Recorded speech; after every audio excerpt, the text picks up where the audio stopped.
Hello, everyone.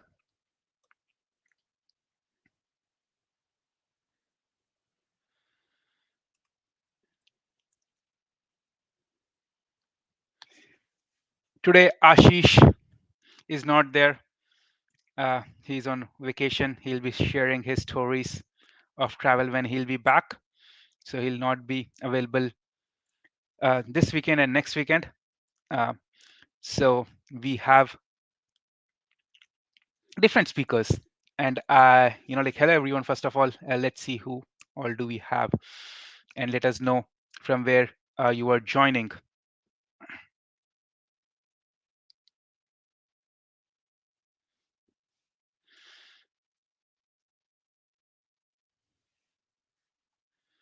Bangalore. Wow, cool.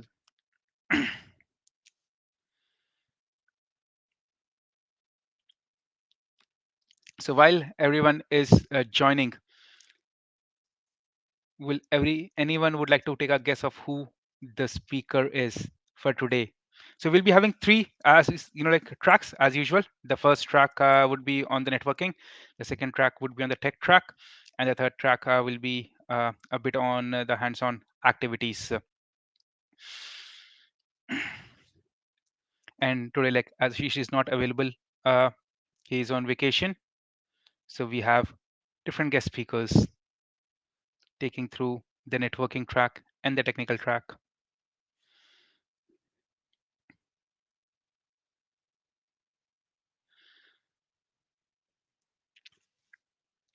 Hello everyone. Hey Pawan. Pavan, I think you should be able to guess who the guest speaker is. You have been attending BESA sessions, the previous ones. So today's guest speaker is one of the previous BESA participant. Any guesses?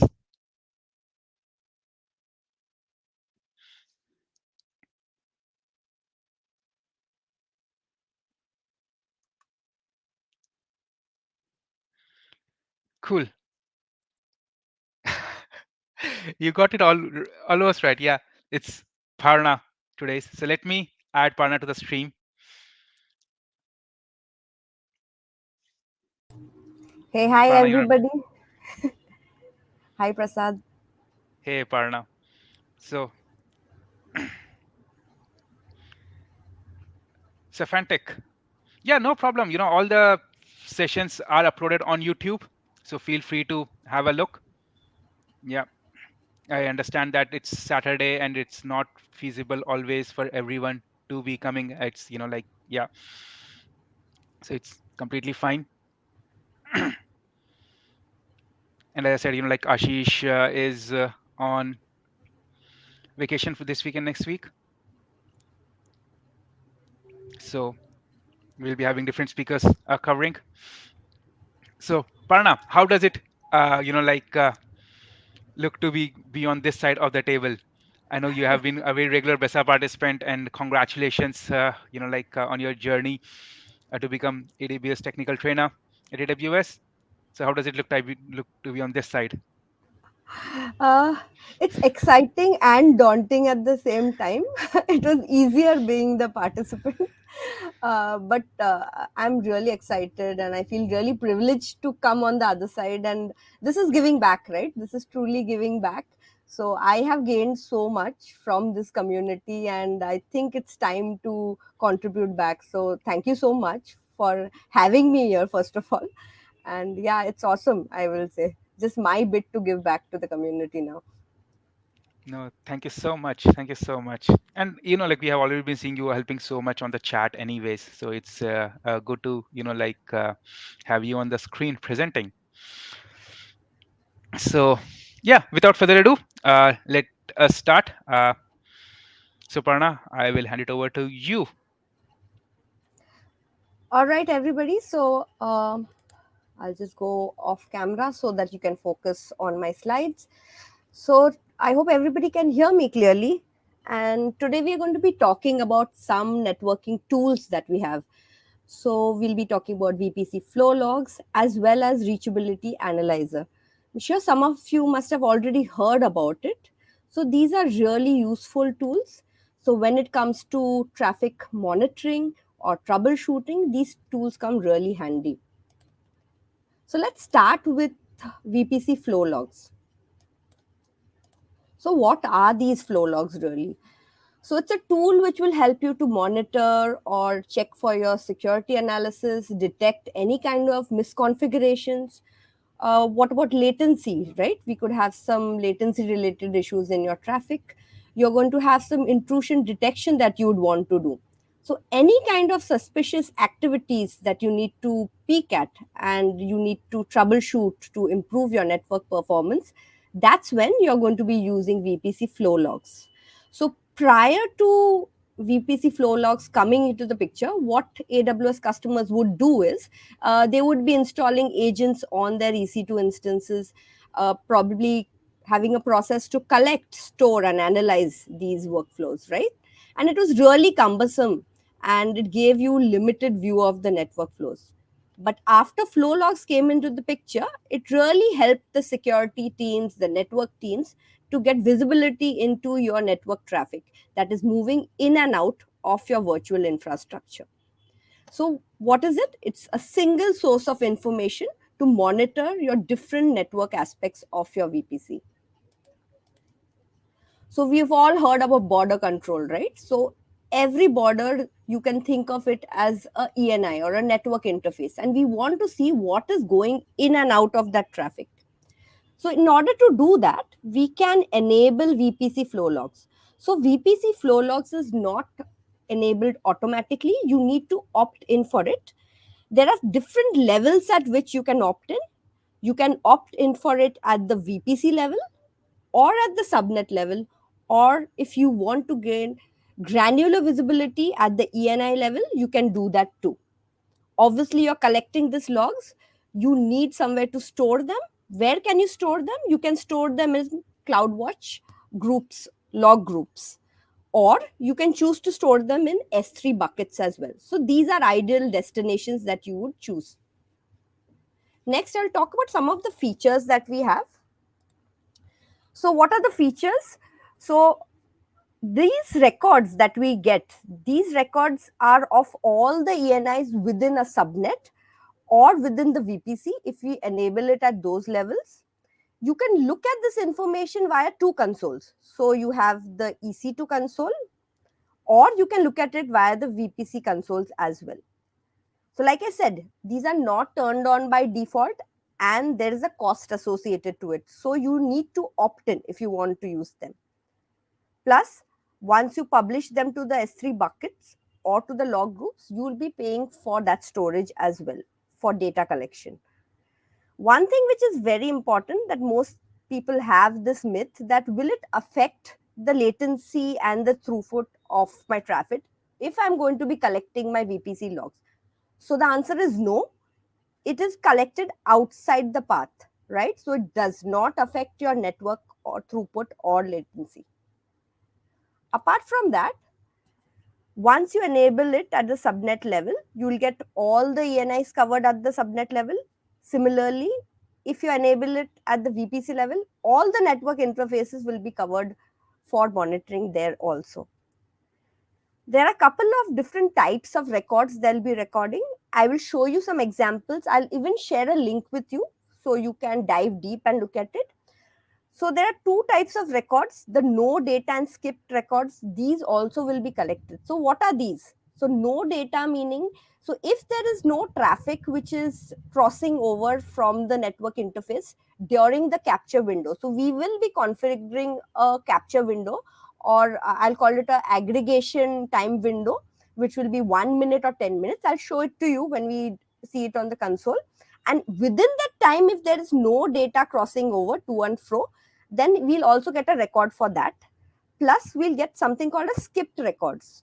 So what is skipped records? So there could be such a huge flow of log records which cannot really be captured in the window because it's exceeded the internal capacity.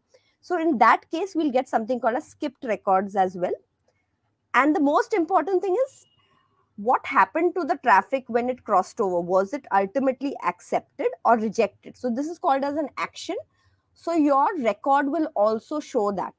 Okay, so once I show you the examples, it will be more clear to you. So when I'm setting up my VPC flow logs, I will be asked whether I want to go with the default settings. So in default settings, you can see there are some standard fields that will be present in your records. However, you can be picky and you can choose also. So there are customizable options and you can pick these fields as well. Next, how will you do the troubleshooting? So now you have your logs, right? Next, what will you do with them? Obviously, just having them is not enough. You need to investigate, make good use of it. So what I can do is, say I'm delivering all these logs to CloudWatch Logs, and then I have something called as CloudWatch Insights. So some of you must have already heard of it or tried it out. So you can run queries in this raw data and get some kind of information. You can investigate, get very granular kind of queries you can run on them. So this is one way of troubleshooting. The other way you can do it is when you're storing your logs to S3. And as you know, you can query into S3 using an interactive query engine called as Athena. So very useful. So you can query using that, and then you can get some kind of insights by visually looking at it in QuickSights. So these are two ways you can use VPC flow logs. Of course, there are plenty of other ways too, but I'm just demonstrating you two of those. Now, what does the log actually look like? So this is what you typically see.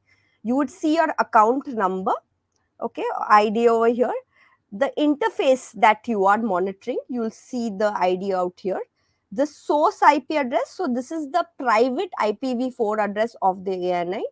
Similarly, you will see the private IPv4 address of the ANI for the destination as well. You're going to see the ports of the source and destination protocol, as well as the packets that are being communicated from one to another, the number of bytes. And of course, we have a capture window, right? We have a window during which we are capturing the data. So it will show you the start and the end time. This is in Unix seconds. One of the most important fields is the action field. So remember I told you what was the final action? Was the traffic allowed to get through? If it's allowed, then it will show as accept. So this will be determined by your security groups or your NACLs that you're going to be setting up. So it's going to be an accept or a reject. I'll show you a couple of examples now. So over here you can see an example where I'm trying to send some kind of SSH traffic to my ANI out here, okay? And this is my account ID. So you can see the account ID over here, the ANI, the source IP address, the destination IP address, okay? The destination is at port number 22, it's an SSH. And finally what happened? It got accepted, okay? So it was allowed to go through. Next example is when traffic is being rejected.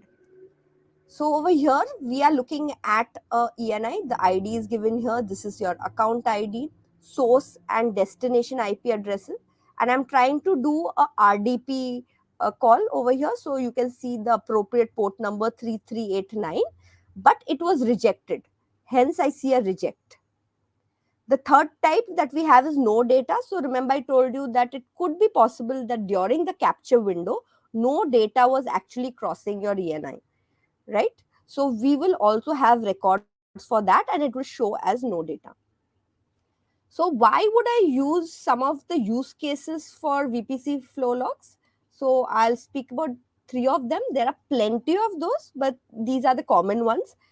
So you have actually set up or configured your security group, but they landed up being highly restrictive, right? So the traffic that you're intending to reach your instances, they are not doing so, right? So whenever you have some restrictive security group rules and you want to diagnose what's the problem, this is the good way of doing it, right? Using your VPC flow logs.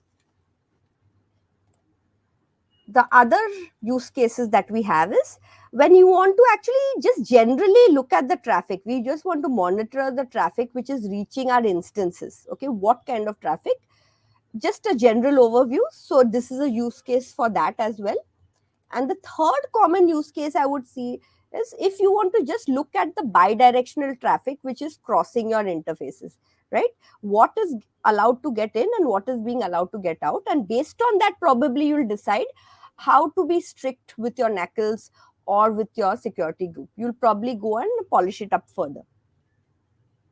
There are, of course, some limitations also. So I'll be talking about some limitations. So it's not that everything and anything can be done. There are some limits to it. So if you have enabled your flow logs for your VPC and it has a peering connection to another VPC, right?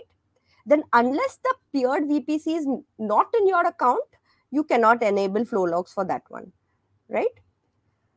Another thing is, once you've created your flow log, you cannot go and change the configuration. Meaning, say you want to go and add some new fields.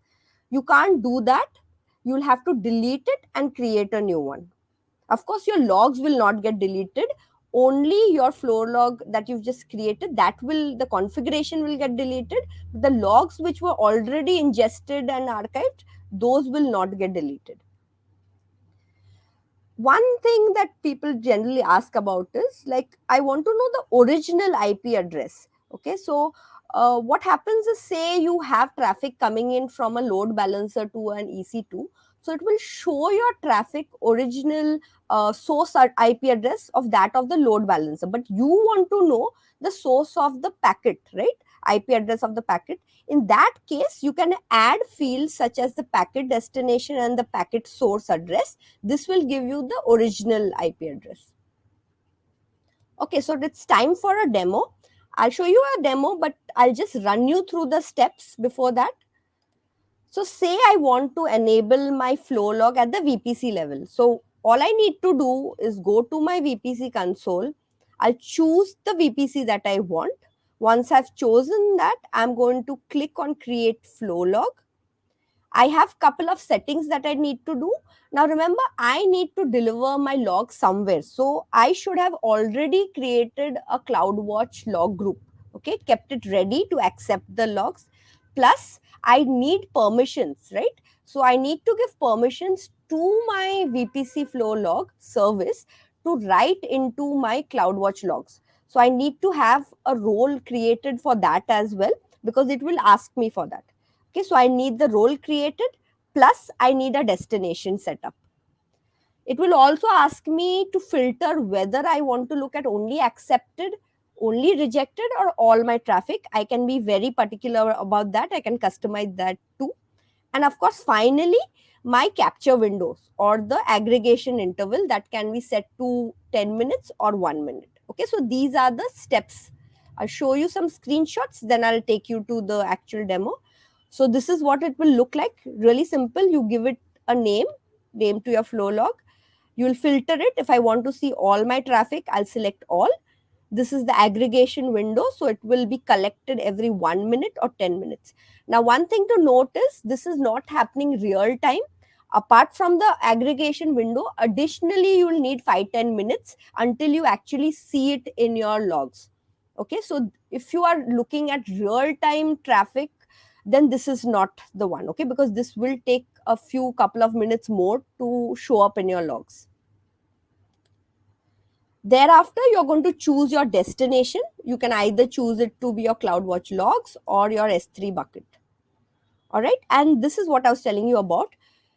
If you're going to be choosing your CloudWatch logs, ensure that you have created a log group to accept these records. Okay, so you'll create it and keep, and then you can choose from the drop down here. You will also have a role created. The only permission that you'll need over here is to allow you to write into your CloudWatch log group that you just created. So those permissions will be needed. So make sure these two are already done. And finally, what format? Do you want the typical fields to be available, or do you want to customize it? So you can pick and choose from the custom fields as well. Okay, so let me show you on the screen now. All right, so what I'll do is, let me just zoom in a bit. Okay, so I'll be going to VPC. So I have a couple of VPCs in my account. So for this particular VPC, I'm just choosing it. And if you see this tab over here, flow logs, this is where you can create. So I have already created one and kept, but for the first time, you will not see anything out here. Okay. Until and unless you create a flow log, you will not have a flow log automatically. So what happens exactly when you click on this? So you'll see those exact screenshots which I showed you earlier. You're going to be choosing a name for the flow. You're going to filter it based on what you want. You can choose your capture time, also the destination. Now you have some more options as well. You can have Kinesis, Firehose. In case this is real time data, you would want that also. And again over here, destination, role, as well as the format. So this is your default format. If I go and click over here, you will see the other options as well that you can choose from, right? All right, so that's all you have to do, and click on create flow log. So I have one created already. So this is the one I've created. And you can see over here, I've specified a CloudWatch log group where I'm going to be collecting it. Also, I have a role created. I'll show you the role. It's a very basic role, not too much to it. This is my destination. Okay. So I have a CloudWatch log group created.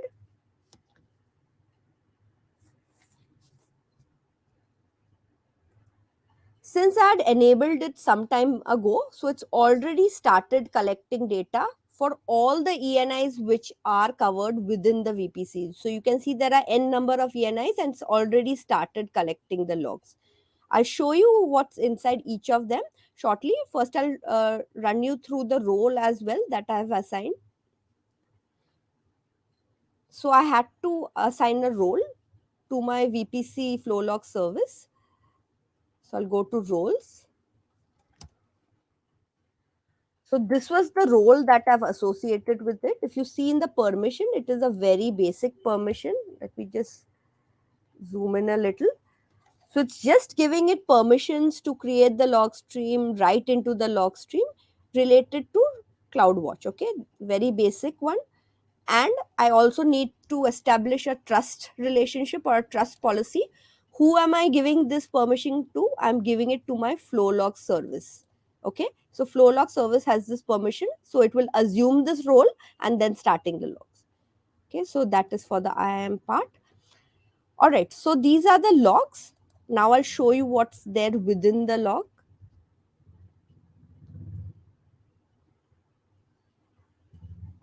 So if I just pick any one ENI, you can see it's already collected. So some of them have been accepted. Some of them there are no data. If I go into the other ones, there might be a few rejected as well, right? So this is what your data looks like. So if I just click on one of them, this is exactly the way I showed you.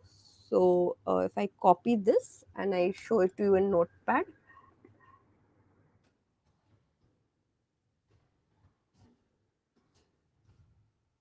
right, and I'll just zoom in a little, right? So this is the account ID. This is the ENI that it's crossing over. Source IP, destination IP. This is the source port number. This is the destination. So it's a HTTPS request that came in. The number of packets. This is the time duration, start time, end time, and finally it's got accepted. So this is what it looks like. All right. Now, what is the use of this without me doing any analysis? So I'll just show you, demonstrate some kind of analysis that I can do, or querying investigation. So I can go into insights, right? And I can pick which log group. So I'll choose my log group that I had. And in the last, say, I'll customize it because I had a lot of things that I did in the last 24 hours. So I'll pick my start time and I'll pick my end time. Sorry, it's 23rd and my end time is 25th. I'll apply that. So this is the generic query which is already there. If I run this query, you will see it has picked up and queried, and it is giving me these fields, only these 4 fields. But you can see it's discovered all these fields. Automatically, it's discovered all these fields. If I want to add some more, say over here, I can add some more. Say I want to know my, let me pick up, say my protocol, right? So that is not there. So I can add that and query again. So I'll have that also added, right? So you can see the other field has also got added. Apart from that, there are some queries, common queries that you can run. You can, of course, go and customize and make your own queries. I'll show you some common queries which are already here, sample queries, which you can directly use. Now, say I want to see the top 20 source IP addresses from which I got the highest number of rejects, right? I can click here, apply. You can see it's automatically pasted that, or I can write my own queries. Okay, this is just showing you which you can directly do. If I run my query, I'll wait for it. Okay, so it's showing you from which source address the highest number of rejects I got, right? And you can dive deep into the details as well. So in the similar fashion, there are a couple of other queries also which are here. So I'll just do one more. The top 15 packet transfers, I can either copy paste it or I'll just apply it. Once I apply it, it's automatically come here and I'm going to run my query, right? So I've got my data here. Once I've got my data, I can go and export my results also. I can download them and then I can even add them if I have a dashboard created. You can create dashboards in CloudWatch. You'll soon, in our next track, in the technical track, you'll get a lot of insights about CloudWatch. So you'll come to know about dashboards there. And I can go and add this information to my dashboard as well. So you'll be able to see it there. All right. So this is about VPC flow logs. Let me go to the next one now. So the next topic that we are going to cover, just give me a minute. The next one we are going to be talking about is the reachability analyzer. Okay, so what is the reachability analyzer? So I need a tool where I need to troubleshoot connectivity issues, right, between a source and destination resource within my VPC. Are they able to talk to each other? Are they able to communicate with each other? I have configured something, but I need to verify that, right? Is it matching my intended connectivity? So all sorts of questions like that, if I want answered, this is the right tool to use, right? Here I can easily specify the source and my destination, and it will tell me whether they are reachable or no to each other. If they are reachable, it will also show me the entire trace or the path, right, from source to destination. Every hop it will show me. If it is not reachable, it will even tell me what could be the probable cause. So I'll get a root cause for that as well. Yes, this is also chargeable. So you're charged per analysis that you do between a combination of source and destination. You will be charged for it.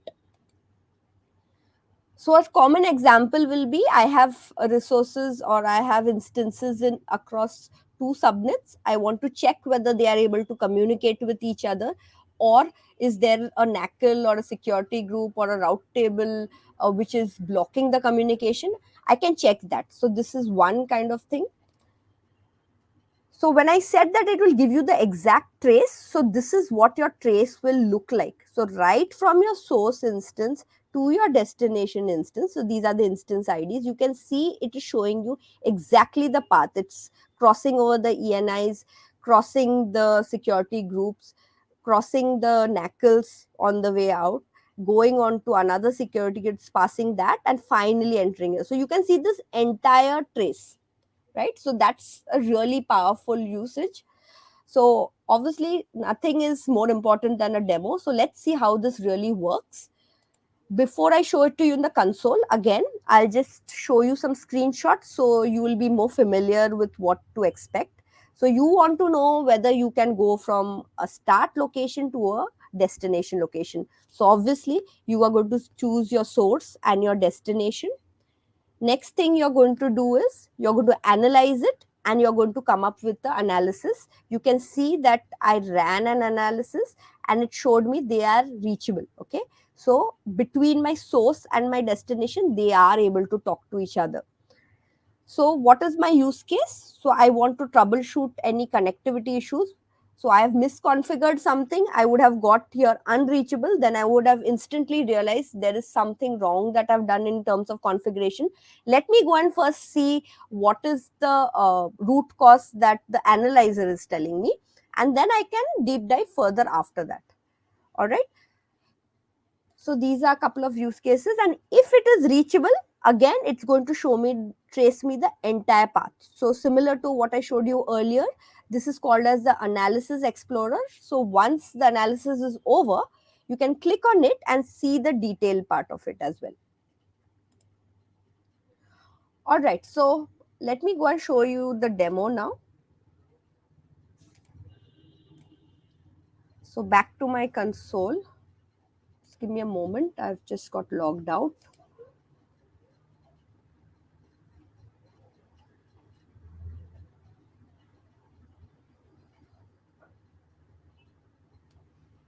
Okay, so it's coming up. Okay, so I'm going to be looking out for my reachability analyzer. Okay, so currently you can see I do not have any paths to analyze. I'll need to create a path. So I'll create a path. Before that, I'll just show you a setup so that you know that what am I trying to test. So I have a VPC setup. Okay, this VPC, lab VPC, has two subnets. Okay, it has a public subnet and a private subnet associated with it. Okay, and it has EC2 instances in each of them as well. Okay, so I'll go back here.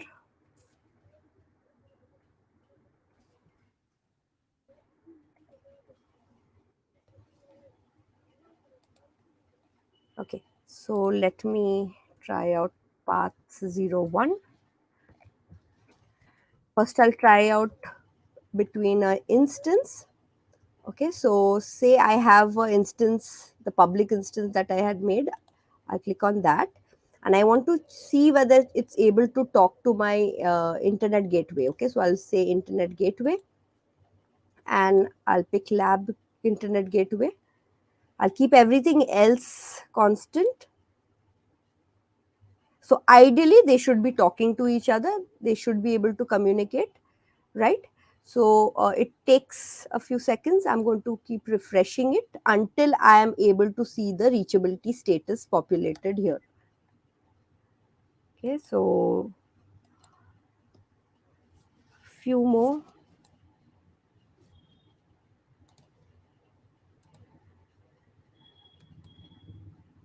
Okay, so this is taking a little long.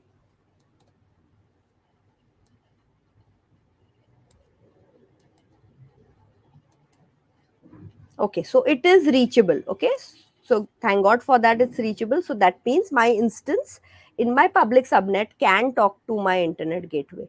Okay, if I want to look at the details, you can see that's given me the details, how it is going via you can see there's a route table also. So if you remember, when we are setting up our public subnet, we add a route to our internet gateway. This is what it's showing that. So you can verify that it has worked, right? I will also show you another one where it's not reachable.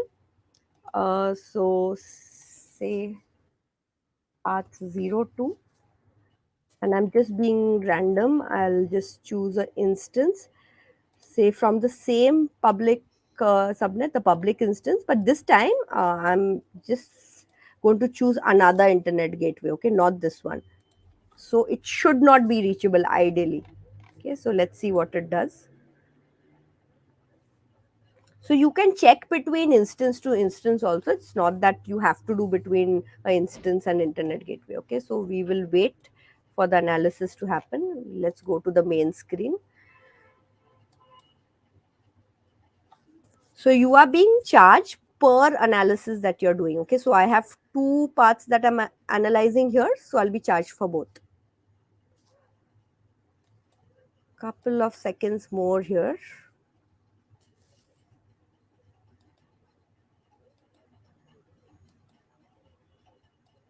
It's a real test of patience, isn't it? Okay, so it's not reachable. Okay, but that's not it. I can further look at the details, and it should actually tell me the reason. Destination is not reachable. See the explanation below. Okay, so it's really smart enough to tell me the query is in this VPC and my destination query is in the other VPCs. Obviously, the VPs are not connected, so they cannot talk to each other. All right, so it's giving you so much detail as well, right?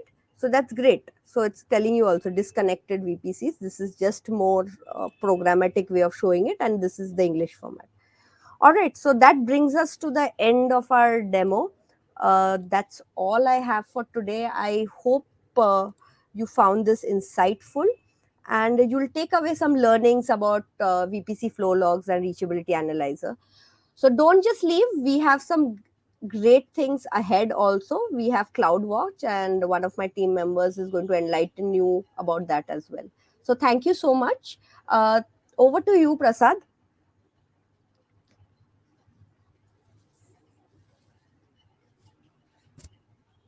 Thanks, Parna.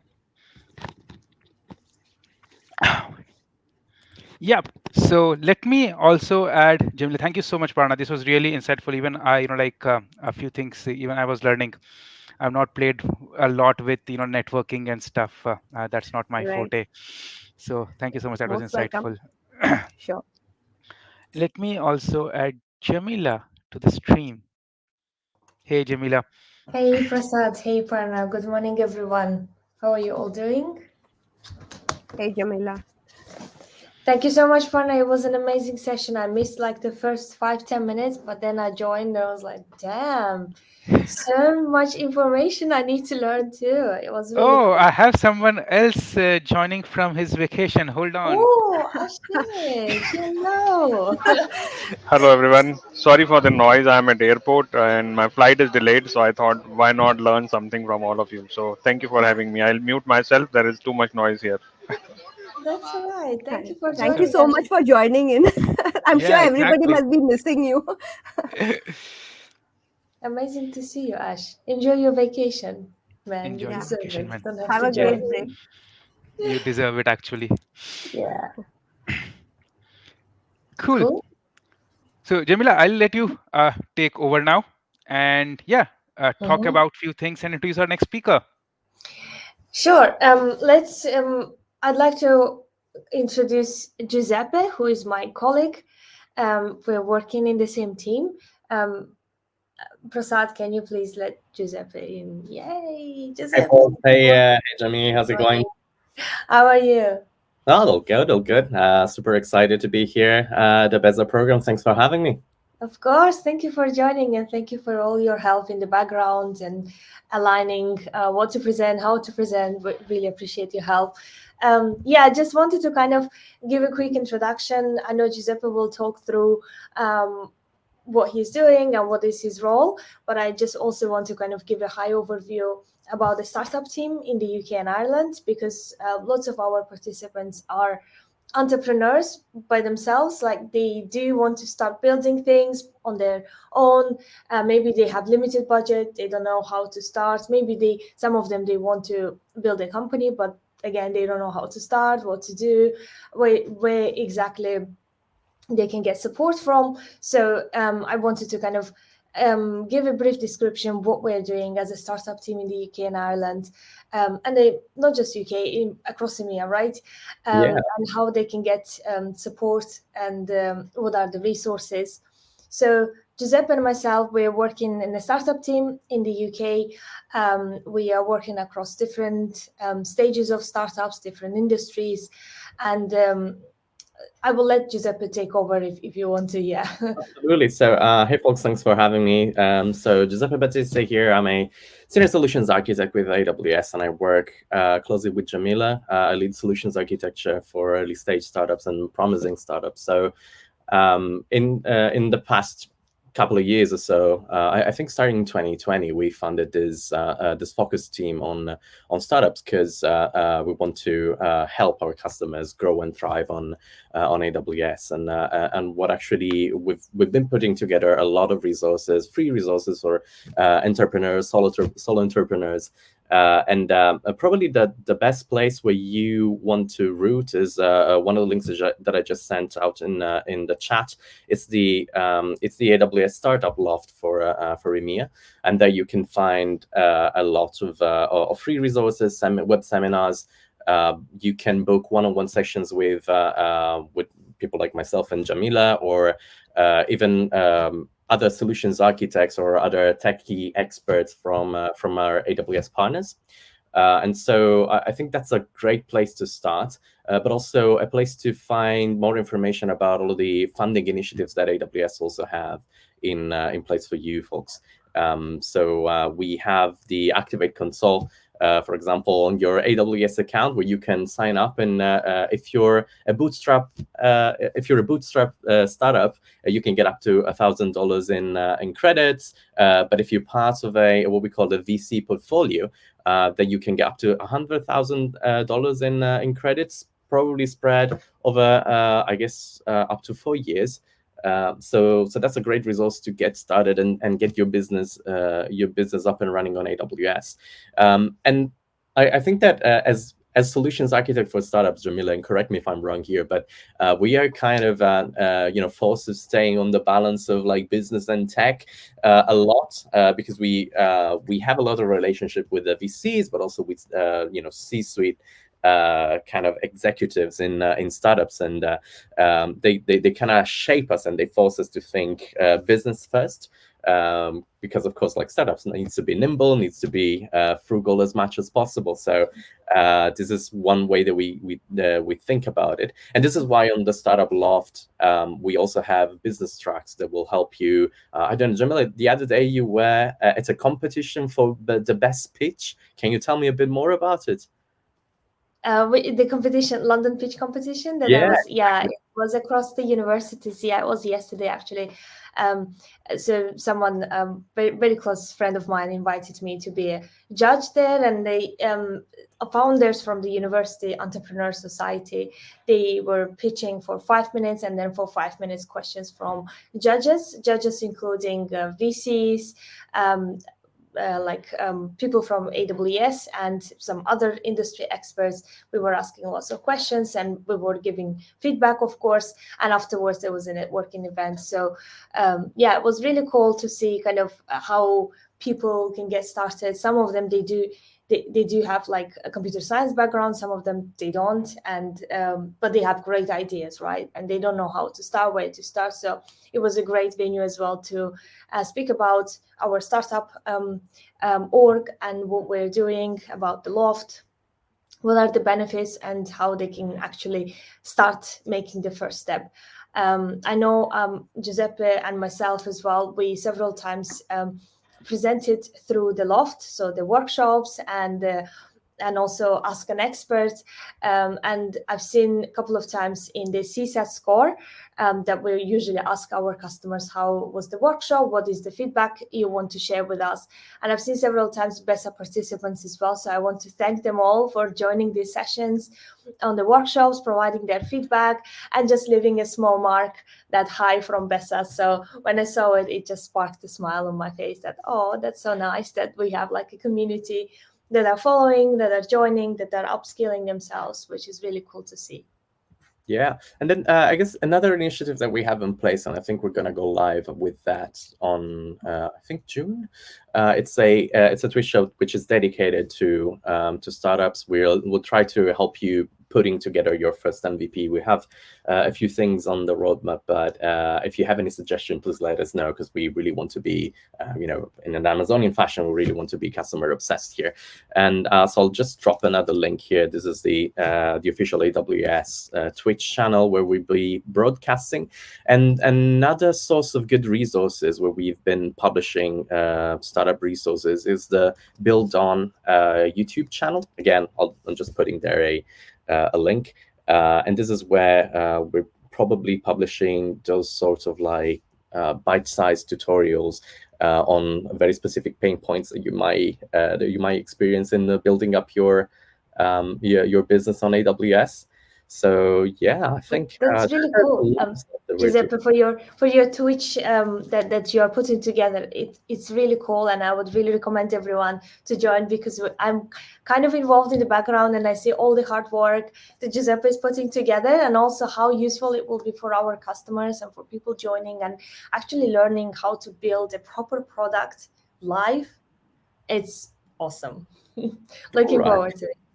All right, thank you, Jamila. So I don't know. I've seen some question coming up. There are some people asking about North America resources. I'm not exactly sure about that. I know that we have several lofts, like in-person lofts. I think there was one in San Francisco. But Jamie, if you're okay, I'll be blabbing about CloudWatch and observability. Can you please have a look and see if there's any resource there? But in general, I would suggest you to, we have a catalog of on-demand content, and it is free for you.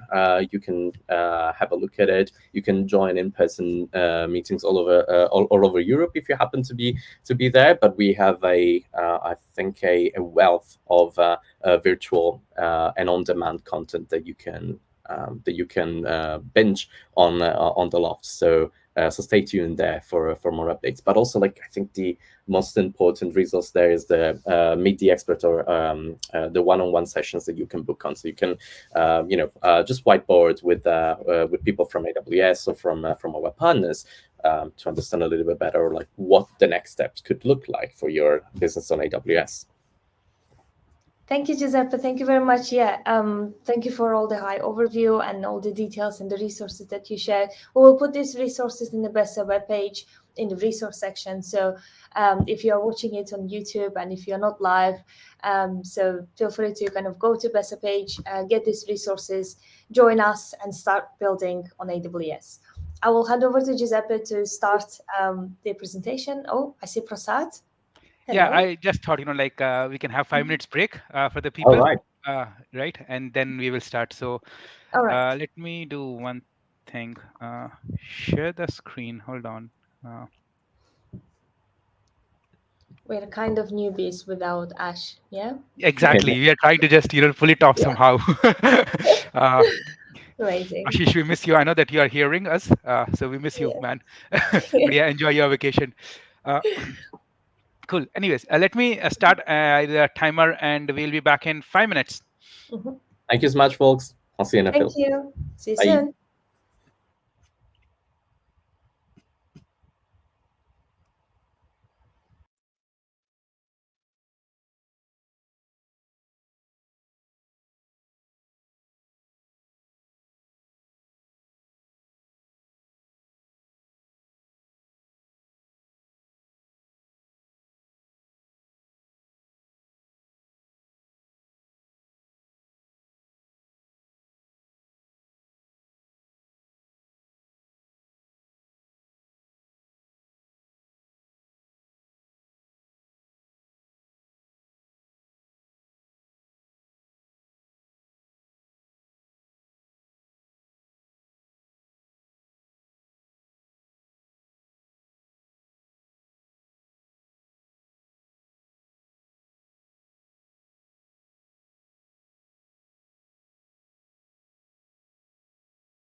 Welcome back, everyone. Let me add Giuseppe to the call, and let me stop my screen sharing and let Giuseppe share his screen. Over to you, man. You're on mute. Yeah, Harry, I just realized. Oh, wow. Cool. All right, so thank you all for having me, folks. So let me get started here. All right, so today's topic is something which is really close to my heart because I've been a DevOps engineer in the past. I've done my time as a software engineer.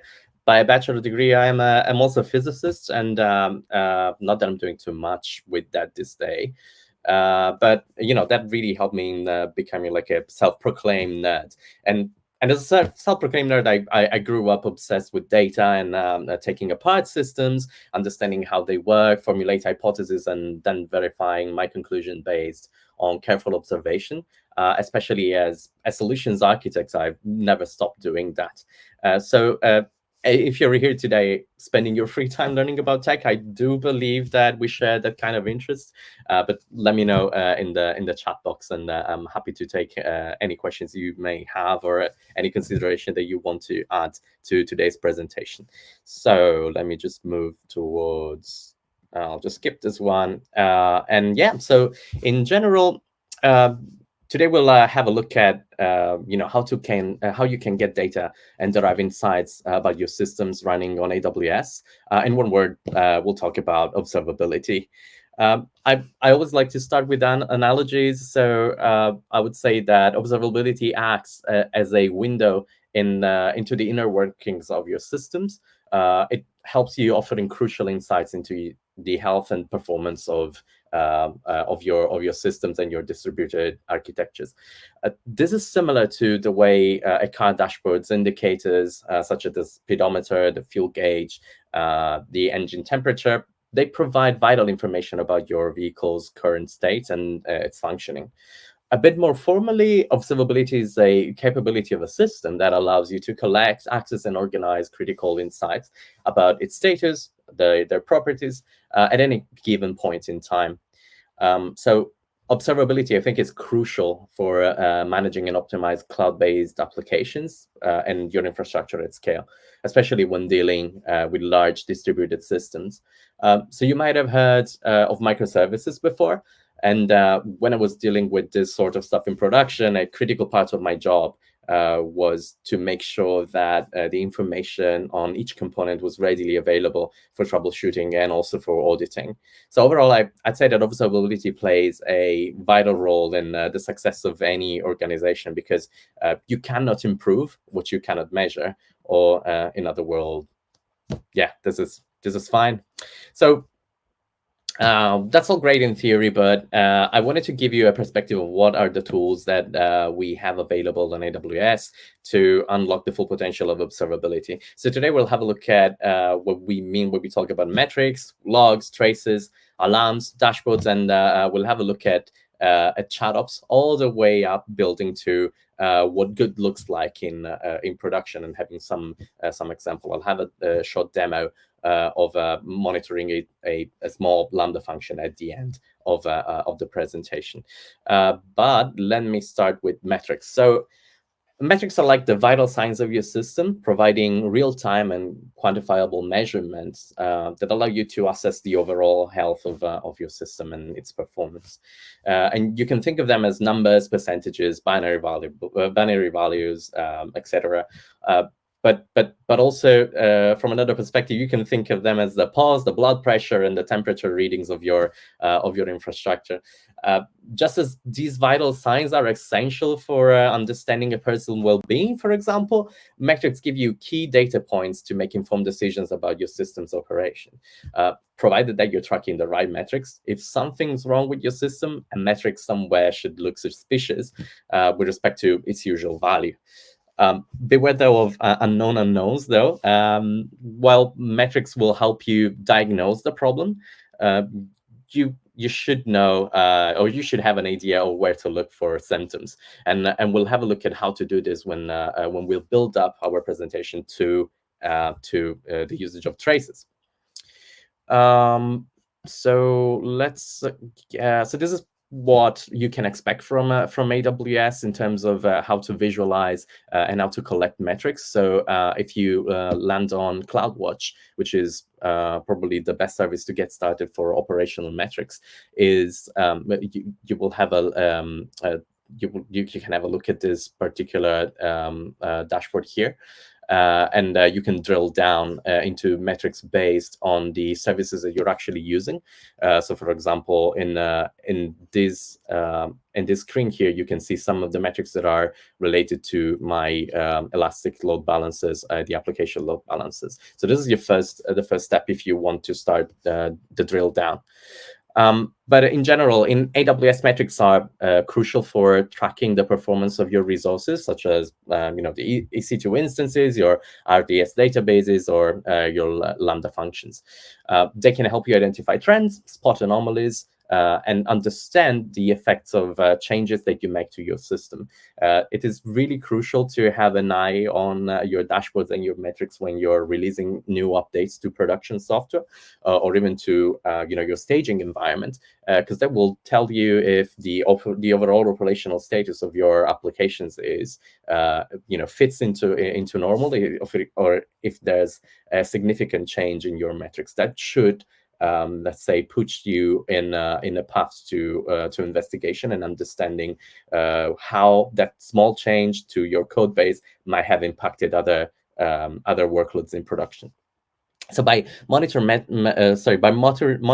and analyzing metrics, you can proactively identify bottlenecks, optimize resources allocation, and ensure your system is running efficiently. So this is how metrics can also help you design the baseline for your systems. You can use them to set performance goals and overall developing strategies for scaling your infrastructure. It's not unusual to see systems that in production make use of the measurement on this type of metrics to decide whether to scale out a system or not. For example, your auto scaling groups, they will likely have some metrics that will decide whether to trigger an update or a scale out of the number of instances that are included in that auto scaling group. But from a slightly different perspective, we can consider a mature observability framework not only focusing on low-level technical metrics, such as the one that you see here on the screen, so CPU usage, available memory, number of requests, but also I want to emphasize the importance of business metrics. So low-level metrics provide insight on the health and performance of individual components, while business metrics reveal the impact of the system on the organization's overall objectives and user experience. We'll have a more detailed example in a few minutes, but to give you an overview of that, you can think of compounding low-level technical metrics into something that describe a user journey or a user experience, and say, probably this number of metrics put together will give me an insight on how the system is like a particular user journey is behaving. Let's say payments, how many customers are being able to make payments in the last 30 minutes. So that is what we call a business metric, something that tracks the user experience rather than the underlying technical systems. In many cases, I've seen that infrastructure metrics may appear healthy, but the system could still experience issues that are negatively affecting the business overall. So a well-rounded observability framework should enable teams to track, correlate, and analyze both technical and business metrics to gain a comprehensive understanding of their systems. And this is how I like to think about metrics when it comes to business.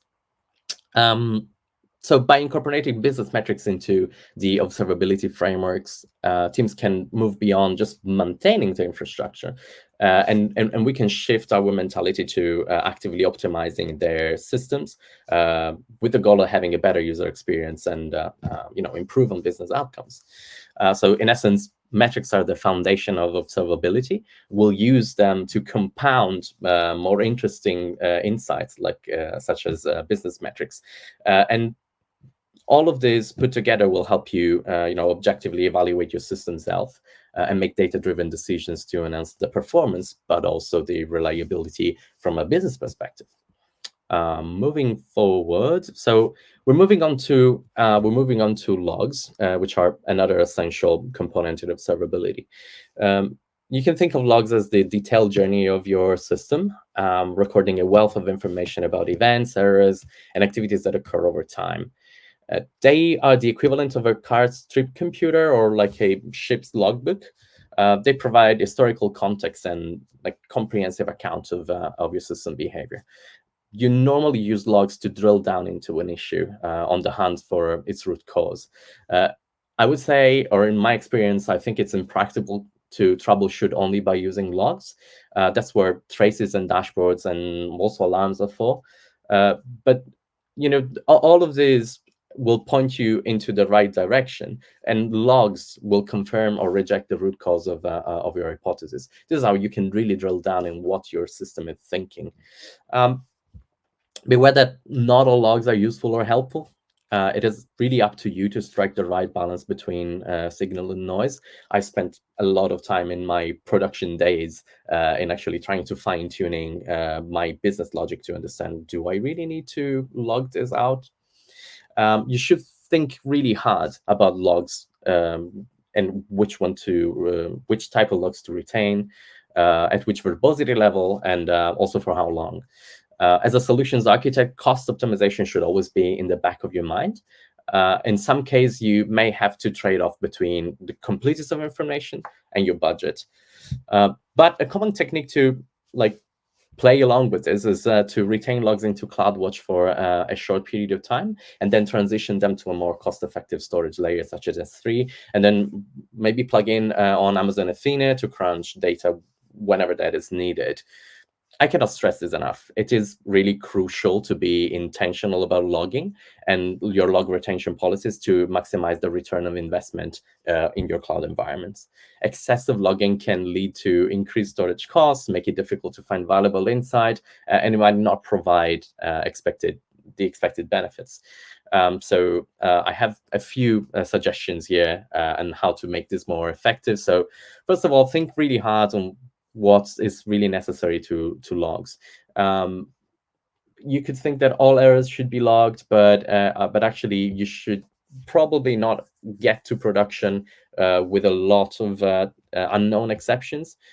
So it's likely that in your business logic you will be able to catch I would say 80 or 90% of the known exceptions, but beware that you might want to log unexpected exceptions that are not being caught by your business flow logic. Also, another technique that I've seen used across customers is that they have a consistent log structure, and this will make it easier for you to search and index your logs. And then again, think about really hard on log retention policies. You might want to ship logs that are colder, like you're not likely to use out of CloudWatch. If you're dealing with legal requirements, please be mindful that you can always ship these logs to more cost-effective storage layers such as S3 Glacier. You can forget about them. I've seen a lot of frameworks requiring you to keep logs for up to 5 or 10 years. So this is how I've seen customers actually using much cheaper or let's say cost-effective storage layer this way. So when it comes to AWS, logs are essentials for investigating issues, understanding the cause of problems, and identifying patterns and trends. So for instance, logs can help you track user activities, monitor API calls, or diagnose errors in your applications. AWS has services such as CloudWatch Logs, Amazon S3 Access Logs, and Partner has shown you VPC Flow Logs. These are just some of the examples. One thing that I really want to point out here, because this is something that I've seen across many customers making this sort of confusion. It is important not to get confused about the different logging capabilities. In particular, we're considering CloudWatch Logs and CloudTrail Logs. While both are essential for maintaining a secure and efficient cloud environment, they serve two distinct purposes, and they focus on different aspects of your monitoring. So I just wanted to show you a little bit more about how to drill down into logs. And here's what you can expect from the AWS console. So you first start with finding the log group that you're interested in. This is usually going to be something hierarchically organized in your CloudWatch logs group. So this is like similarly to a path that you would have on your local file system, and then within log groups you would have several log streams, and this is where the logs are actually stored, and they're usually separated by let's say time, or in the case, for example, of Lambda functions, whenever you make an update to your Lambda runtime or your code on your Lambda, a new log stream will be generated for you, so that you can separate the old version from the new version. And then once you select the relevant log stream, you can drill down into the actual log events, and this is where you actually have all of the information that you have decided to log in your business logic. Going back to the differences between CloudWatch logs and CloudTrail logs, I would say that CloudWatch logs primarily focus on operational excellence, providing insights in the performance and health of your applications and infrastructure.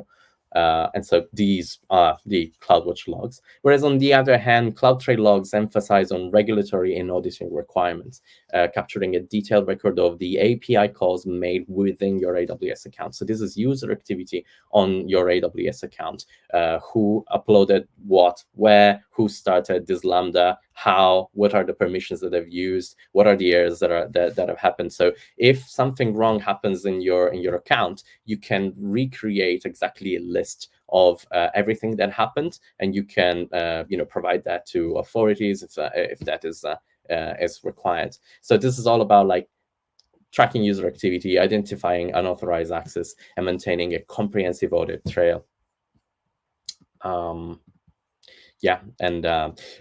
By collecting and analyzing and correlating logs from all different sources, you can get valuable insights on your operation and troubleshooting more effectively. So this is what I would suggest if you're building up your applications. Don't forget to instrument them to produce logs. It's likely that at the very beginning of your activities on your AWS, you will probably log more than necessary, but that's sort of okay. I've seen across customers that their costs in CloudWatch, they have a spike during the development phase, but then they normalize when systems go to production. And again, think really hard about what is needed to log when you're in production. I've seen a lot of customers muting their the verbosity level up to I would say just error. You might want to get like a clear account of all of the errors, but anything else in your business logic should be addressed within your development or integration stages. Ooh, let me see. Okay, let's move on to the next topic, which is dashboards. So dashboards in CloudWatch provide a powerful way to visualize and monitor the KPIs of your AWS infrastructure in a single and unified interface. They allow you to create custom views for your metrics, logs, and alarms, enabling you to gain a comprehensive understanding of your system's health. So you can decide to create CloudWatch dashboards by putting together widgets. It is pretty straightforward. It is particularly on the AWS console, you can put together these widgets by aggregating metrics, deciding which aggregating functions you want to use, save this dashboard, and then share it. But something that I really find really useful is that CloudWatch is creating dashboards for you automatically, and those are usually based on the usage that you're making of your services, or if you're deploying infrastructure via CloudFormation or CDK, it is really likely that you will have application-based or application-generated dashboards. We'll have a look at this in the demo, but I just wanted to show you a little bit of what this could look like. Of course, you probably have seen this before. Or to continue our analogy with car, this is exactly like your car dashboard, right? You can see crucial information at a glance, and you can aggregate all of this information based on the time of observation that you want to have. You have predefined time periods here. You can set one of your a custom timeline, and then you can filter resources here with this search box.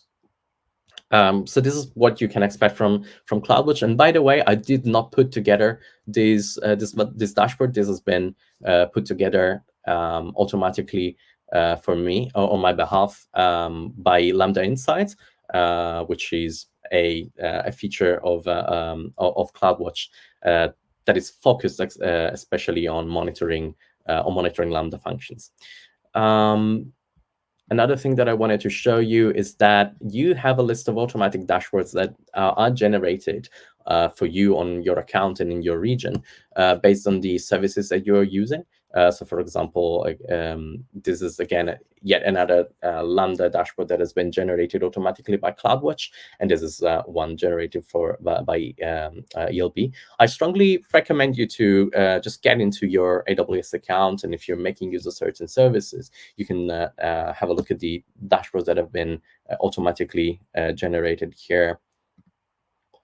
And yeah, I think we can move on to the next topic, and this is alarms. So as a former DevOps engineer, alarms have been a big part of my of the time that I spent on building systems, but also on the time that I spent in debugging issues in production. So I would say that alarms are, again, another essential component of your monitoring framework, and they play this crucial role in maintaining the overall health and performance. So if something happens, you might want to have a system that notifies you based on some of the threshold that you might have set on specific metrics. So you can imagine that when a specific metrics meets a condition or a threshold is breached, an alarm will notify you of something, that something is wrong. But also, I like to think of alarms as a gateway to automation, and you can see these as a is one of the mechanisms that we have within Autoscaling Group to add more instances to it. Whenever a threshold is breached, for example, on CPU usage or the number of requests, the Autoscaling Group will be alerted by an alarm, by CloudWatch alarm, and it will add or remove instances from that. And to continue our analogy with cars, alarms can be thought as the warning lights or indicators on the car dashboard that alert you of a specific issue or a problem. I don't know, I'm thinking of the engine light or the oil pressure warning. All of these are providing you timely notification, so that when something is amiss, you're allowed to take appropriate action and to prevent further damage or to address the issue promptly. One of the key benefits of alarm is that they can give you a pointer to something that is wrong, to where something is wrong. And this happens even if you're not actively watching these metrics on a dashboard. I remember in the old days when we went to offices, we had a lot of TV screens on which we had dashboards, but most of the investigations that I've been into, they've been triggered by this sort of notifications, and it's usually like an email, or you get a notification on PagerDuty or Slack message or something like that. A practical use case for alarms is actually to automate some of the notifications, or taking action directly on your behalf.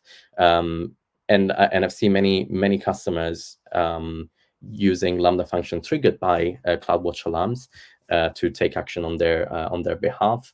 Maybe some of the examples that I have in mind are, whenever a certain disk starts to have not so much available space. So let's say I get to like, I don't know, 80%. I would trigger a Lambda function that would update the size of that of the disk. This is just one of the examples. But again, you have to be careful in setting up your alarms and setting your alarm strategy. And this is one of the key challenges. And again, as a former DevOps engineer, I spent a lot of time trying to strike the right balance between signal and noise. If you set your alarm too sensitively, you may be overwhelmed with false positives, so you would have insignificant alerts, and this can lead to alarm fatigue, and also it is harmful for your productivity, because it will make it really difficult to understand if an issue is genuine. Or even worse, what happened many times in the past when we had too loose alarm policies, or too sensitive alarm policies, is that you just start ignoring the alarms. Nobody will care, and whenever there's a true problem, your SRE team or your DevOps team is looking somewhere else. On the other hand, if your alarms are too lenient, you may miss critical incidents, and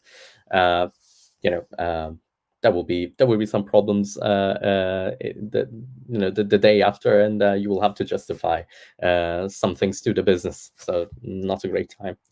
So fine-tuning your alarms, I would say it's a full-time job.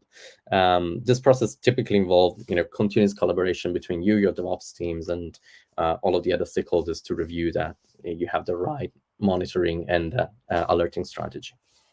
Let me see if I guess we can move on to the next topic. Yeah. Forgot about that. Right, so we slowly built up to one of my favorite things, I think, back from times when I was a DevOps engineer, is that when I get alerted about something going wrong in my infrastructure, I always relied on my team to help me understand what was going on. And I think that ChatOps have played a vital role in in streamlining the collaboration, not only between myself and my teammates, but also with the automated systems and all of my dashboards and the documentation and all of the components, the automated components within my infrastructure. So in the context of observability and automation, I think ChatOps provides powerful and convenient way to interact with your monitoring and management tools directly from your collaboration platform, for example, such as Slack. And I would say, again, continuing on our car analogies, in the world of Formula One, ChatOps can be compared to the real-time communication between the race car driver and their team in the pit lane. So just as F1 drivers rely on constant communication with their team to get crucial information and insight about your car's performance, ChatOps will allow you and your team to seamlessly access to important data, collaborate, and execute actions in response to changing conditions. So I would say that in both cases, the key success lies into this seamless integration between communication, monitoring, documentation, and taking action. In many cases, I've seen ChatOps also to automate the execution of actions on your behalf, or just like confirming that this is exactly what you want to do to respond to an incident. And from a perspective of DevOps engineering, I've seen a lot of customers starting with the implementation of ChatOps bot, with by just simply building, for example, a Lambda function that reacts to messages on Slack or on Teams, or not sure about Chime, but this used to be on all on your shoulders. You would have to do like the heavy lifting of building the chatbot, but actually I've recently learned about that. In 2019, we have released AWS Chatbot, which is a platform for you where you can build your ChatOps strategies and your ChatOps bot by leveraging AWS services and removing that heavy lifting of having just like an EC2 box or a Lambda function that reacts to messages on Slack. And I think that where this removes a lot of the heavy lifting is the configuration of the integration between your collaboration tools. And one of the things that I found most useful is that with AWS Chatbot, you can first of all retrieve documentation, but also, as you can see here, you can execute commands. And this type of commands, you can write them as though you were writing in your CLI, in your shell, in your console.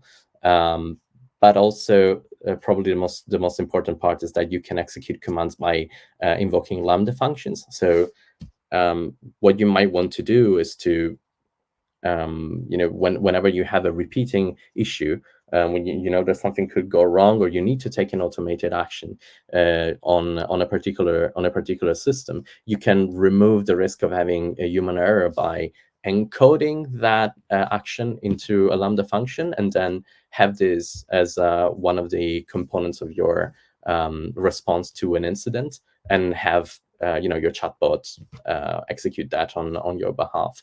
And all of this can happen in really a small amount of time. You can set up a chatbot on AWS Chatbot in like 30 minutes. So I strongly recommend you to have a look at that. Right, and then all of this to build up to probably one of the most useful tools that we have in the box, which are traces. So, as modern applications grow in complexity with distributed architectures and components spanning maybe across a number of regions, it can become really increasingly challenging to understand the interaction and the chatter amongst these components. So tracing is key to unraveling this type of complexity, providing a clear picture of how the various parts of your system communicate with one another. So you can think of tracing as the air traffic control for your application. Just as air traffic controllers track and manage the movements of aircraft to ensure smooth and safe operations, tracing tools monitor and visualize the flow of requests and the data between your application components, allowing you to identify bottlenecks, detect issues, and optimize on performance. Let me give you an example of what I'm visual example of what I'm saying here. So this is what you can expect from AWS X-Ray, which is a distributed tracing service that helps you analyze and debug your application running on AWS. And the way I usually use this is especially in systems which have a lot of components. This will help me understand what the flow of a particular request is and get a visual insight of if there's a bottleneck. And if there is a bottleneck, I can drill down into all of the components of that journey, from my customer to an action that I need to take on a backend or within my business logic. So as you can see here, once you double click onto one of these let's say nodes in your trace, one of these steps in your trace, you can have exactly a look or like a breakdown of who's responsible for what period of latency in here. And you can quickly identify where the bottleneck is, drill down, and then use all of the other tools that we discussed about up to this point, like such as metrics and logs, to actually assess the situation and understand exactly which components of your system is not actually working. So with X-Ray. With X-Ray, you can really have an overview of your user journeys and step into them and find the exact root cause for your problem. So this is where I usually start debugging or start my investigations when it comes to distributed systems. Beware that to use X-Ray, you'll need to instrument your code by integrating the X-Ray SDK in your application business logic. So whereas tools such as CloudWatch or CloudTrails or the VPC flow logs, they are kind of tools that work on from the outside in. X-Ray will give you I would say an insight, like it will build up the information from inside your application. But in many cases you will have to add some additional code within your code base. But in many cases, this type of integration is seamless. We have wrappers for common popular SDKs, such as I don't know if you know something on Node.js, but one of the most popular SDK to make SQL requests to Postgres is called PG, and really the instructions that you need to provide is just like swallowing the PG requirement package. Sorry, the requirements for the PG package, and all of the subsequent requests will be instrumented for you. So yes, there is a minimal change that needs to happen in your code base, but this may be minimal. So I strongly recommend you to have a look at the documentation to assess the impact on your code bases. Let me see. Yeah, I mean, while it's true that we need all of this to understand our complexity in our systems, at the end of the day, I think most of the problems are really, really rooted into the DNS. So I decided to put this meme here. Yeah, I'll just pause for a second to go through the comments now to see if there's any questions there.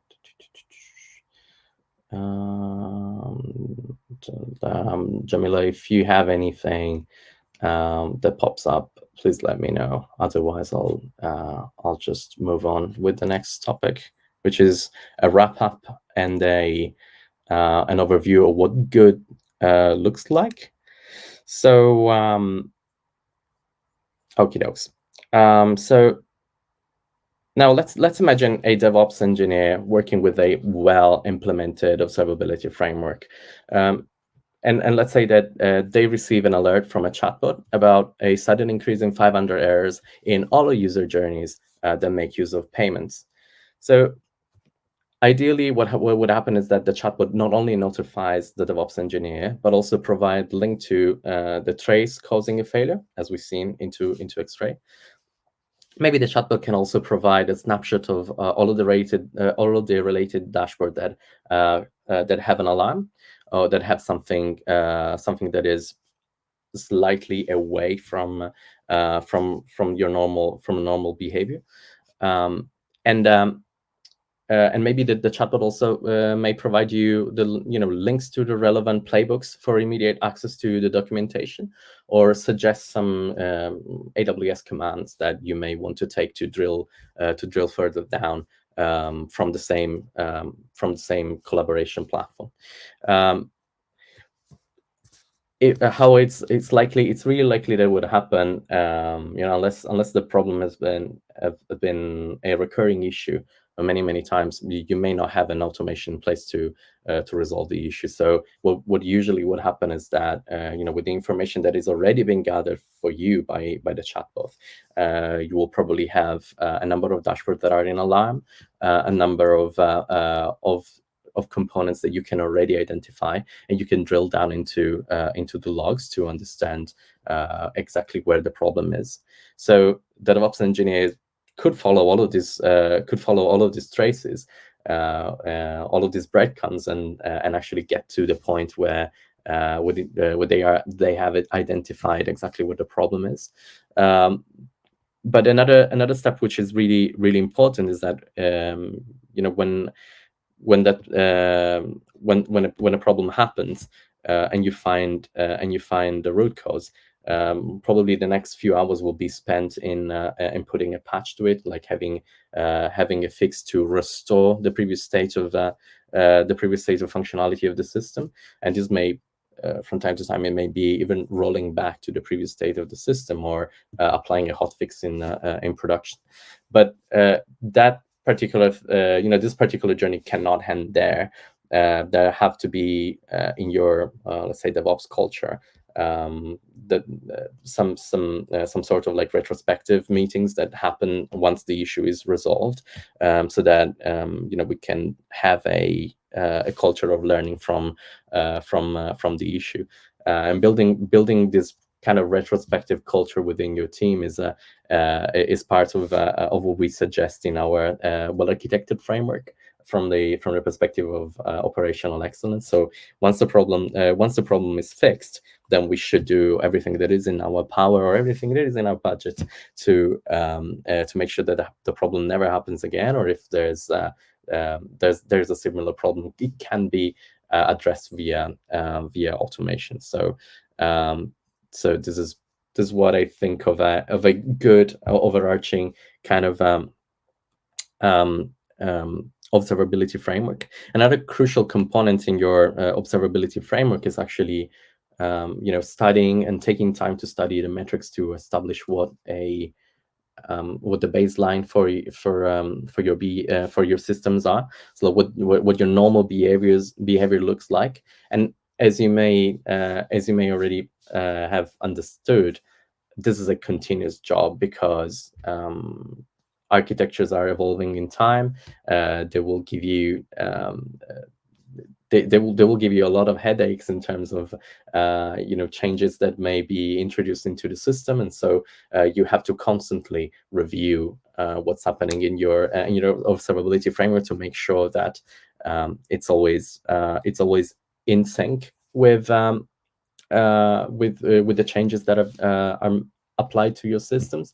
And one of the things that we used to do in our production environment was actually enforcing the changes of our dashboards and our alerting policies in code. So whenever we had a new PR that needed to be reviewed by the engineering team, that PR wouldn't be approved if no changes to our dashboard or the alerting system were present. So we thought that this was a good way to I think gate our promotion of software to production.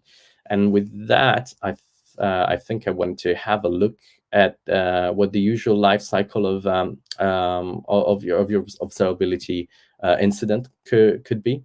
So you probably want to first of all collect all of the information that may be coming from your alerts. Maybe you have a system connected to your alerts that is automatically creating a ticket for you, so that you can start an incident. You can start gathering all of the relevant stakeholders to come together and troubleshoot. And also in this particular phase, we'd also have integrations that may come from your chatbots.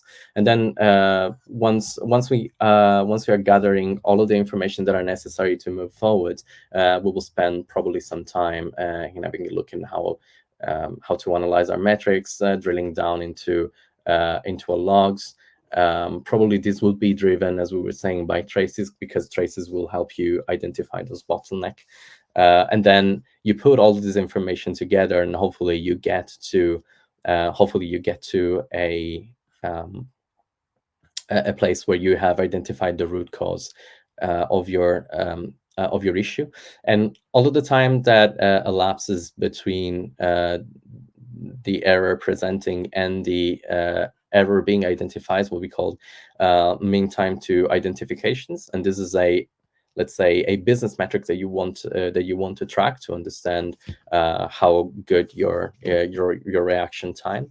And then the next step is to actually focus on deliver a fix. This could be even rolling back to a previous stage of stability, or actually applying a hotfix on your production system. And then we have the verification phase. But the time that occurs between the detection of the issue and the fixing is what we refer to mean time to fix. So yeah, with that, I think we're done from the theoretical perspective. I'll now try to share my screen. Just give me 1 sec, because I wanted to show you something on. Yeah, share my screen. Screen number 2. Yeah. Can I please share my screen? Woo! Right. So I wanted to show you a little bit of what the automated dashboard looks like on a service level, and then also on from a holistic perspective, what CloudWatch is already generating for you, and then I'll take you through some of the drill down operations that we can do. So first of all, this is the dashboard that you see whenever you get to the, let's say, the landing page of AWS Lambda. And you can see that some widgets are already populated with some important information. This is one of the widgets that is probably most useful, because it's telling me how many Lambdas have been successfully executed over time and how many errors. So this is probably something that you want to have a look at if you're building an application like a serverless application or based on Lambdas. Another important metric here is throttles. So how many times my functions have been stopped from prevented from executing, and if you have an application that relies on Lambda function, you want this to be 0. And as soon as something, as you have a function throttled, you want to have an alert and understand why that is happening. Another metric that gets populated here is the duration of your invocation. Usually, a problem with within your business logic would point to some I would say unusual longer duration for your execution. So again, this could be something that we want to monitor and put an alert on. And then the other thing that I wanted to show you is how you can navigate this in time. So I can put together probably I can choose like 4 weeks. I don't know if I've been generating data for 4 weeks now. Let's have a look, maybe 1 week. Yeah, similar to this. Okay. Oh, probably I think I've been kicked out of my yeah, there you go. Sorry, got kicked out. But that's a good security practice. Your security token shouldn't last more than a couple of hours. So let's get back to Lambda. And yeah, and then I wanted to show you a quick function that I put together, and also show you the capabilities that you have in terms of monitoring for Lambda function. So I wrote this simple Lambda function that is logging a random number between 0 and 100. So this is how your very small system could look like. But then the Lambda console also offers you this monitor tab. What you can see here, you can navigate among metrics, logs, and traces. So again, this is yet another automatically generated dashboard by CloudWatch, and this is referring to this particular Lambda function. And so as you can see here, again, you have the number of invocations, duration, error success rate, some information about the event that invoked the Lambda. And this is one one really useful dashboard if if I've detected that this Lambda has a problem, and I want to drill down on it. The other really important part here is actually digging down into CloudWatch logs. And so, as you can see here, this brought me directly to the relevant log group, so that I don't have to go here and try to find my which resource am I looking at. So drilling down through the AWS Lambda console might be a good idea. And then I get here where I have all of my log streams, and as you can see here, they're separated by roughly, I don't know, here's a couple of minutes. So there's a couple of hours between one another. And then I can drill down into this, and as you can see, have some information about the duration of the invocation, what is actually the build invocation, the amount of memory that I have allocated, and the amount of memory that I actually use. So this is all information that I can use to actually fine tune my Lambda, my infrastructure in general for the future. And here are the logs that I've logged, and this is as you can see, we have many invocations. Many invocations of this function. I've created this function to basically be invoked every minute to just give me a random number, just to generate a few logs for us to drill down. But what I think it's even more interesting in here is if we go and see a feature of CloudWatch which is called Logs Insights. So first of all, Logs Insight will allow me to run queries across many different logs group. Now, for now, I only have this because in this region I only have this Lambda function, but this will help me drill down across and correlate different log groups if I have more of them. And again, here you can change the observation window and in terms of time. And also I have a number of queries that are already pre-populated for me under Lambda. This is quite interesting.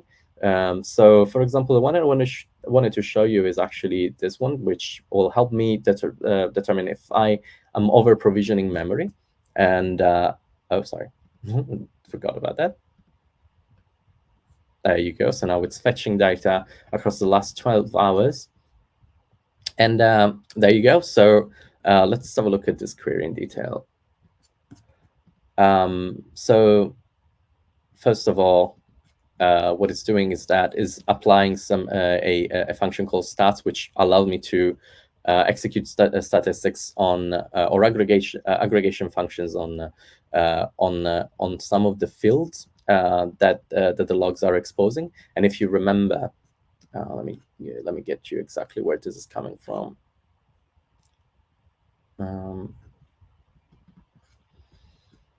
Just a quick sec. And if you remember, we have this log line in here, which is a report type, and as you can see, as fields, it has a duration of my Lambda the duration of my invocation, and in here you have the memory size and the memory used. So these are the raw data that we're using from here. As you can see, we are extracting them, and basically we are running some aggregation function. In this case, we're asking to get the maximum value, the minimum value, the average, and this is this is for the memory used, and this is for the actual size of the memory that we have allocated. And so this is and this bit here is just computing the difference. So the results are here. We see that for this function, I've provisioned 128 megabytes. The smallest value in this observation window is 57 megabytes. This is the average, and this is actually the max memory used. And here is the difference. So I am over provisioning by 68 megabytes, and I can use this information in this particular example to evolve my architecture and save a bunch of money, because in this particular example I'm over provisioning. So yes, I guess this is everything I had for today. But if you have any questions, just feel free to reach out. I have some. Oh, wow. Sorry. Can we go back to the slides? Let me stop sharing my screen. Yeah, I cannot. There you go. So sorry, I just wanted to share my contacts. You can reach out through Twitter, LinkedIn, or blog posts. This is my handles. If you have any questions, just let me know. But thank you so much for having me today. I'll go through the comments and see if there are any questions that I can answer right now. Oh, sorry, Prasad. I think yeah, let me unmute myself. Thanks, Giuseppe. That was really insightful and quite in detail. So yeah, thank you so much. This was really helpful. Thank you, folks. Thanks for having me. Thank you. Cool. I know we have less time left now, but 10 minutes. I'll show a few workshops. We'll not be having time to go into the hands-on of those workshops, but let me show a few workshops. And I'll share my screen. Give me just one moment.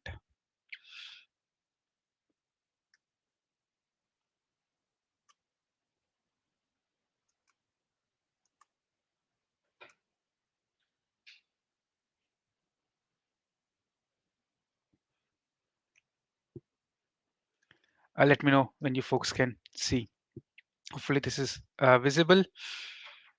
So before that, let me send all the workshops that I'm going to walk you, because 10 minutes, I have quite a few workshops that I can show you. So let me send all of them workshops, which we will upload it to the resources section also. But here are the links of all the workshops that I'll be showing right now. The first is the one observability workshop, and Giuseppe did cover it in quite detail about all of it. But here you will have to set up your environment, and you can set up your environment in your own AWS account, uh, and then you can deploy the application. And that application is more of a pet store application, uh, which on top of it, it will be doing all the observability that Giuseppe was showing. And here, you talked about the logs and how you can navigate the logs inside and look into it in detail. So if you're starting with observability, this will be a really good workshop to go into it step by step and then slowly start diving deep into it. Logs, metrics, X-ray traces. You see, we did touch about it in how useful it can be in the microservices scenario. We have a specific workshop for microservices. I'll show you that in a moment. Then application monitoring. This is something really interesting. You should be looking into this CloudWatch server lens map. It enhances the observability, and it integrates both CloudWatch and X-ray to provide an end-to-end view of your application. So if this is something that observability is, if you're area of interest, or if you're looking into diving deep into this topic, this is something that you should be definitely looking into and doing the workshop with the server lens map, that how it is able to show the full end-to-end view of your application components. Then there is a CloudWatch synthesis in the application monitoring. This is where the advanced stuff starts. You can look into how you can do more advanced stuff. And then the CloudWatch real-time user monitoring, real user monitoring. This is really good if you can go through these workshops. And then we have normal insights and dashboards, all of which Giuseppe touched upon. But in the time frame that we have, we'll be able to touch upon them. But it's up to you how much dive deep you would like to go into each of this. But even in the insights, you can see like the for containers we have insights separately. For Lambda we have insights. For the contributors we have insights. And then something like the question that was asked, that apart from native, we do have managed open source observability. And that's where like the industry leading tools for observability like Prometheus or Grafana, we have managed service for all of them, so that you can focus on actually like building on top of them, rather than like doing the admin stuff to install and manage them on your one. uh, if the links, that links, I'm not sure why they let me do and paste the each of the link. Okay, separately. Hopefully then it will be,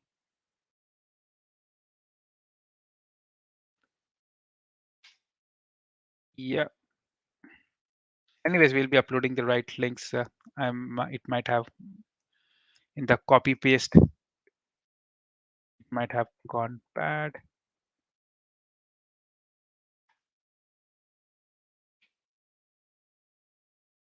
Yeah, these are the main two workshops actually that I've sent right now. The second one, how much time do you have? 7 minutes. Okay.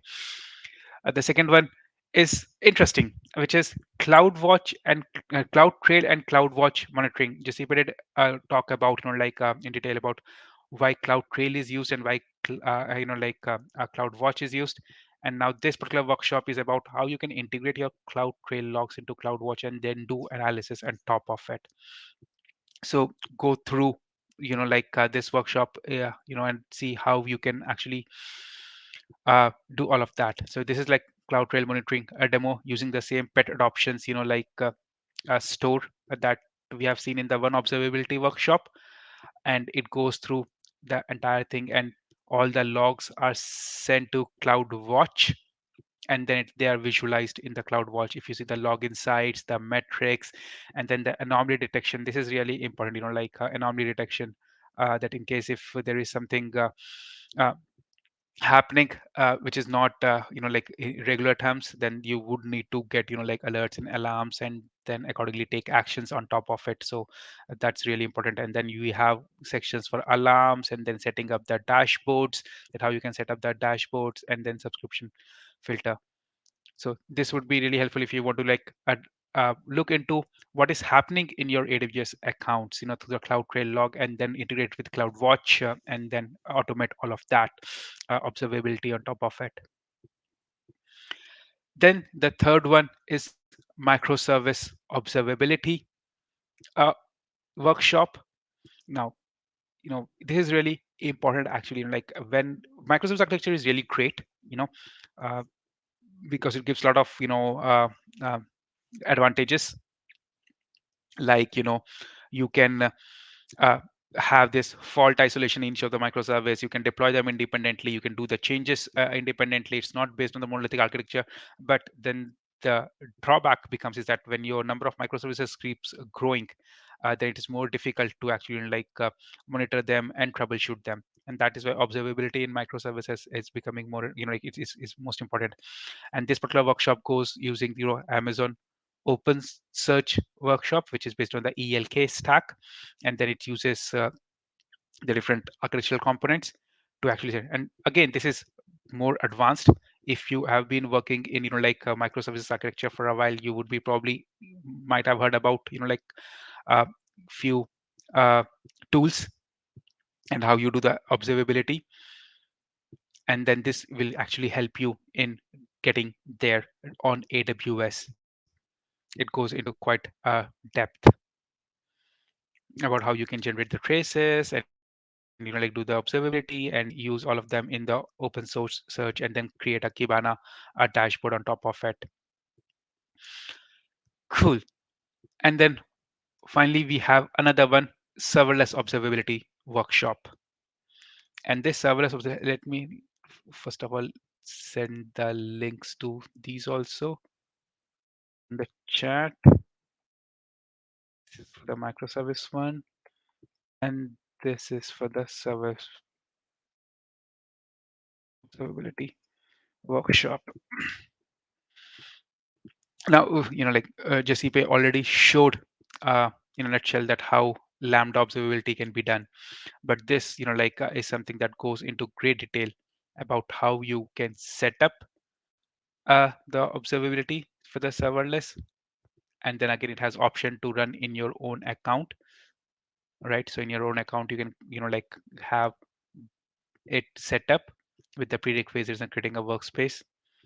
Um, and then it goes dive deep into how, let me show the app here. So here they use a separate app in this workshop. So this app is like, having this API gateway, then having a couple of lambdas, and that is uh, putting the data in DynamoDB table. So if you see, all the services are like serverless services that are being uh, used here. So once you do that, and then it has these options of get item, put item, and then you are able to uh, monitor that what is happening with each of these like APIs.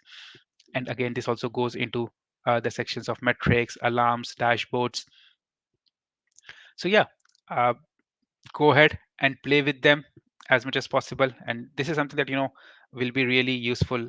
It will be useful even from your certifications perspective, but in real life, when you'll be building applications on top of like the cloud native applications, these will be really useful for you folks in terms of like understanding what is happening in your applications, and any production incidents happening.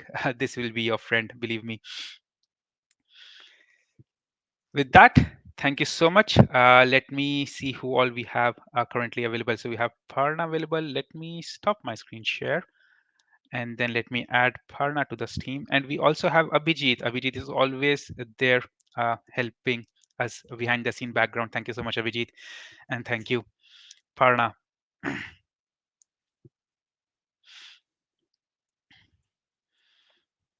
Thanks everyone for joining us today, and we will all see you next week. So next week, 8th week would be the last week for uh, like your technical uh, stream. Let me do one thing. Let me share my screen again, and we can look into uh, you know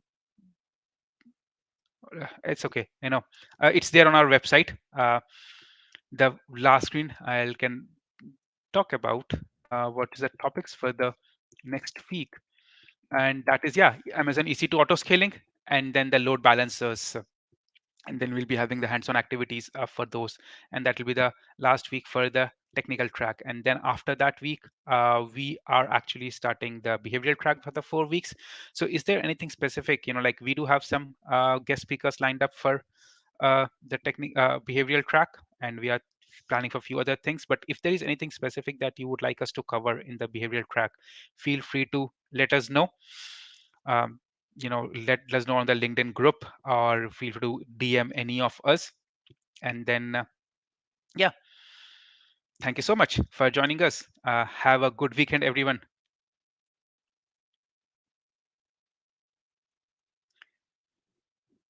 Thank you all. Cheers.